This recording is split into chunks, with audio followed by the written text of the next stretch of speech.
But if it's struck by wind, if it's damaged by wind, then the pulse is tardy or relaxed, that Huan pulse. It's two different pulses. Hanxing, when you have the cold and it's like that, then you have that tenseness, that extreme. Our fengxing, jie huan zhe, right?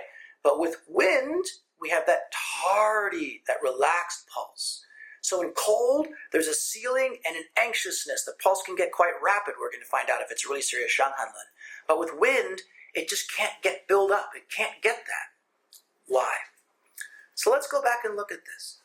Why on earth, if the person is sick, even though we can tell the pulse is floating, which means that the pernicious has come into the body, why is it relaxed? And first we want to look at floating. Floating is you touch it and you hear it.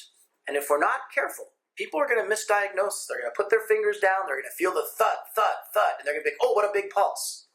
And they might prescribe Bai Hu Tang, or they might prescribe Cheng Qi Tang, or they might give hot herbs, clearing heat herbs, to get rid of it because they felt the pulse.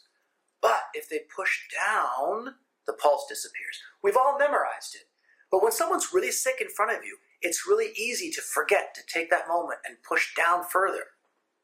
The floating is the pernicious in there, and the yang is excited because the illness is in the yang. It's in one of the three yang layers.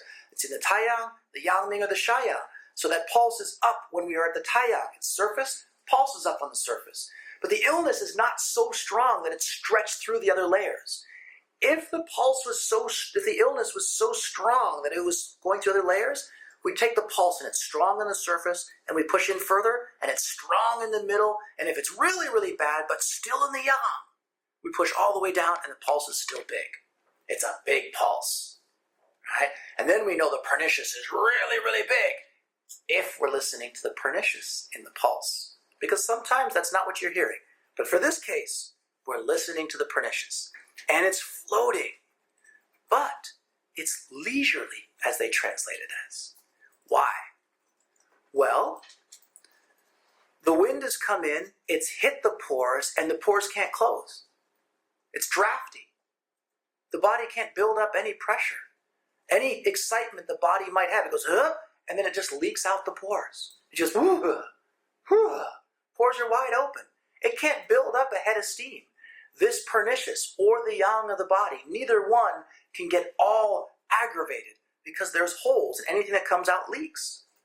And what is leaking? The sweat. So with the sweat coming out is also our yang leaving our body. And so we just can't get any oomph.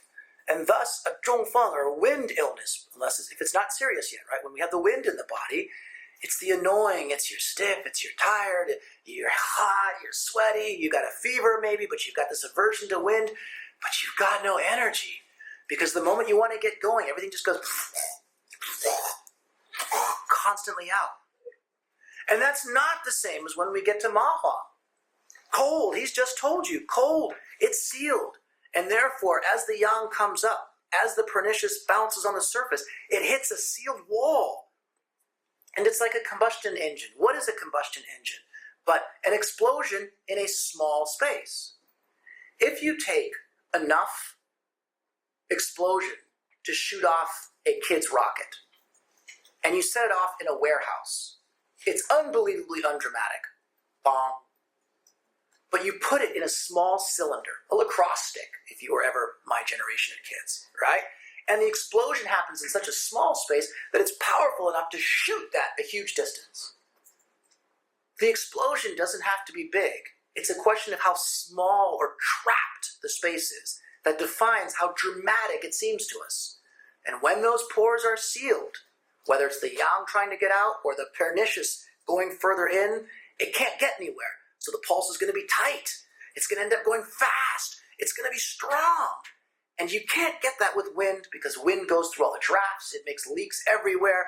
And our yang runs out of our body and our yin gets put out of our body with our sweat. So we just can't get the oomph.